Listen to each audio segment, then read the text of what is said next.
sekarang banyak orang yang menuntut harta, modalnya riba, modalnya rentan, bunga, dan lain-lain.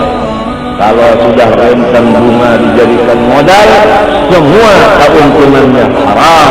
Kullu lahmin nabata min haramin fannaru aula bih.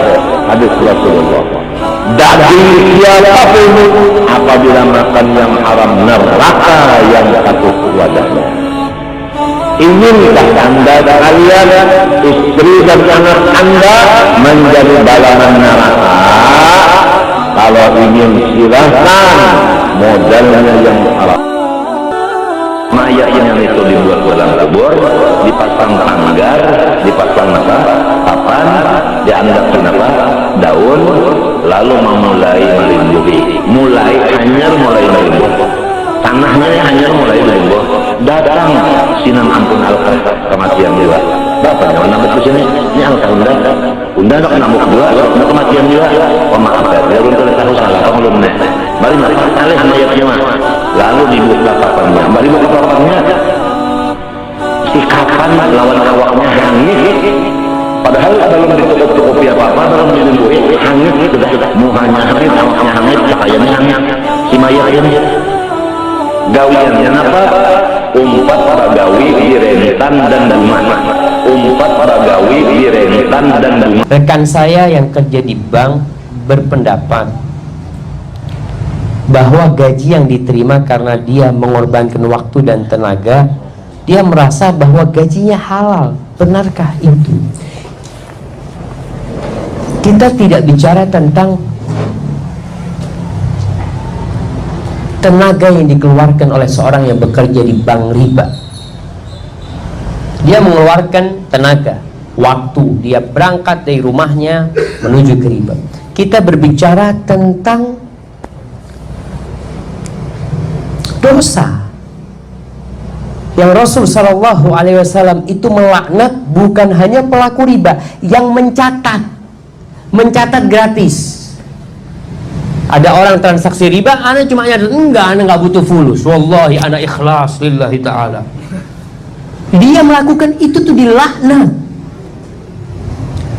Sehingga kalau dia dapat duit dari transaksi yang diharamkan. Maka tempat yang dia bekerja di sana, itulah yang menyebabkan hasilnya jadi haram buat dia. Apalagi dia akan terlaknat. Dan Allah mengumumkan perang kepada mereka yang melakukan riba. Hadza wallahu a'lam bishawab. Dan kita memang jamaah di Indonesia ini menganggap riba itu sesuatu yang remeh karena namanya bukan riba. Namanya bunga. Bunga namanya. Kalau sudah bunga, orang-orang siapa yang bilang haram? Sekarang ini bunga. Tapi ketika seorang wanita kayak tadi, wanita ini dia mungkin belum tahu tentang bagaimana dahsyatnya riba, maka perlu belajar. Nggak masalah kau merasa itu halal, coba kau baca dulu tentang riba. Semoga terbuka hatimu. Kalau kau sudah membaca hadis-hadis ini, ternyata kau masih mau lanjut, ya sudah, itu antara engkau dengan Allah Subhanahu wa ta'ala. Barakallahu fikum. Ya ayyuhalladzina amanu taqullaha wa dharu ma baqiya minir riba in kuntum mu'minin. Hai orang-orang yang beriman, takutlah kamu kepada Allah, tinggalkan yang tersisa daripada riba jika kamu beriman. Artinya mun ikam beriman, jangan riba walaupun sedikit bunganya. Fa illam taf'alu, jika kamu tidak melakukan itu, masih melakukan riba, masih minjam berbunga, masih menganggap duit di tempat yang berbunga, fa'zanu biharbin minallah wa rasulih, maka tahulah kamu bahwa kamu itu berperang dengan Allah dan Rasulnya. Wa in tubtum, jika kamu tobat, lalu menganggap duit di tempat yang berbunga, mana bunganya? Nak tobat, belikan nah bunga ikam dulu nah. Bila keadaan macam itu kita kada bertobat, maka jelas sudah kita mati suul khatimah, itu jelas. karena orang yang berperang Allah dan Rasul itu pasti matinya su'ul khatimah. Orang tuh mati rekeningnya ada di bank itu, nah nggak mengerti juga itu.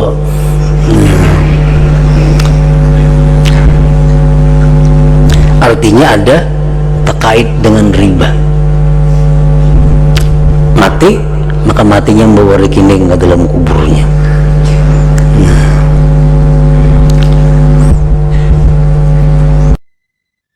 Saya pegawai di salah satu bank konvensional. Setelah saya tahu jika bekerja di bank itu riba, saya berniat untuk berhenti.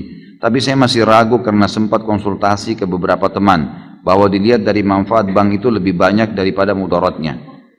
Karena hampir seluruh perusahaan yang ada di Indonesia menggunakan jasa bank. Baik, kira-kira kalau antum meninggal dunia, antum akan bilang sama Allah apa nih? Ya. Oh, ini karena banyak manfaatnya buat orang. Lalu Allah cuma jawab satu, tapi saya haramkan. Kira-kira kita mau jawab apa? Urusannya mau manfaat bagi orang banyak atau tidak, intinya haram. Orang buka tempat perzinahan, teman-teman. Ingat ya, riba, zina, durhaka sama orang tua, dosa besar semua ini. Berarti levelnya sama. Untuk lebih memahami, bagaimana kalau ada orang bilang, saya buka jasa perzinahan untuk membiarkan, untuk memberikan manfaat kepada orang. Supaya orang mau melampiaskan syahwatnya bisa masuk di situ. Manfaat buat orang, tapi haram. Tanggung jawab hari kiamat. Nggak bisa. Sama halnya dengan ini, teman-teman sekalian. Jangan pernah takut untuk meninggalkan sesuatu yang haram. Dan kalau teman-teman seperti ini, sudah sering saya jawab. Kalau antum sedang ada perasaan takut mau meninggalkan karena ini haram, datang ke seorang ustadz, saya mau tinggalkan nih, tapi saya nggak tahu nih, saya nggak tahu harus bagaimana nanti nama baik saya sudah terlanjur punya kerjaan, teman-teman saya, keluarga saya, kemudian saya juga sudah punya pendapatan, dan seterusnya lah, fasilitas kendaraan dan macam-macam. Kalau saya tinggalkan, maka martabat saya, nama saya, makanan saya, semuanya terganggu nih. Seperti itulah. Lalu bagaimana hukumnya? Tetap, jawaban agama haram. Dan kalau anda mau lebih pasti, lebih aman, tinggalkan. Karena kalau tetap bertahan pada sesuatu yang haram, konsekuensi pembersihannya lebih lama. Sementara kalau dosa yang kita kerjakan saja, tidak kita tahu masih ada pembersihan, yang kita tahu sedikit juga pembersihannya ada, apalagi kalau yang sudah besar. Assalamualaikum warahmatullahi wabarakatuh, Ustaz. Assalamualaikum warahmatullahi wabarakatuh. Saya seorang supir dari sebuah bank konvensional. Mau nanya apakah gaji saya termasuk dalam riba? Nah, apabila saya zakatkan sudah bersih ke gaji saya? Ya, saya salat nafilah dikerjakan berapa rakaat dan waktu yang dikerjakan kapan? Manfaat dari salat tersebut apa?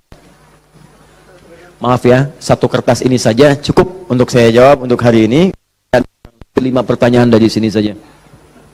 Yang lain nanti saya inikan di official. Baik, ini kalau anda ragu dengan sesuatu, maka cari yang meyakinkan. Sudah, itu jelas hukumnya. Awas, hati, innal halala bayyinun, innal harama bayyinun, wa bainahuma umurun mushtabihatun.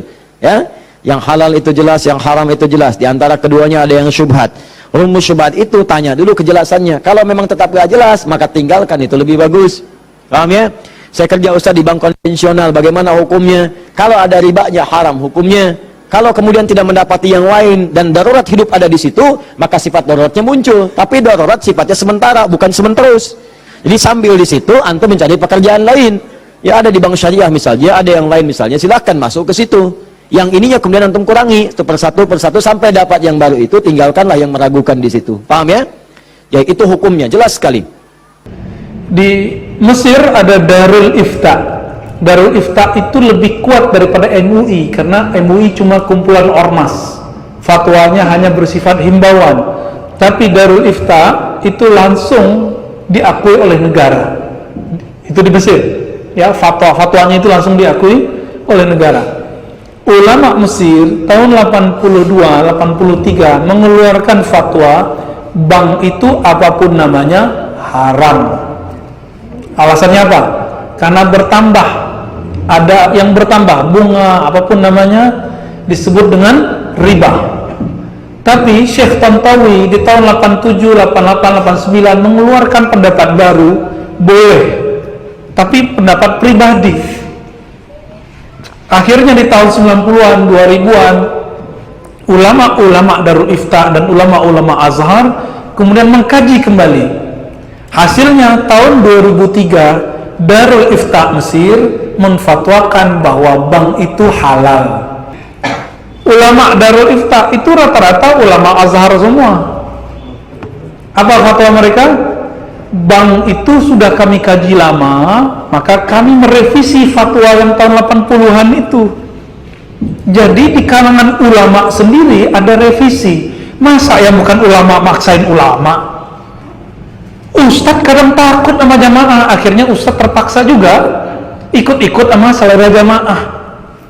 Tapi kata guru kami ya, menanggapi perdebatan itu, Syekh Ali Mustafa Yaqub, Kiai Ali Mustafa Yaqub itu punya buku, ada ikan tuna kok pilih bawal gitu, ada ikan apa yang gede-gede itu, ikan kakap kok pilih teri. Maksudnya apa? Udah ada bank syariah kok masih terjebak bank konvensional, meskipun ada ulama yang membolehkan bank konvensional.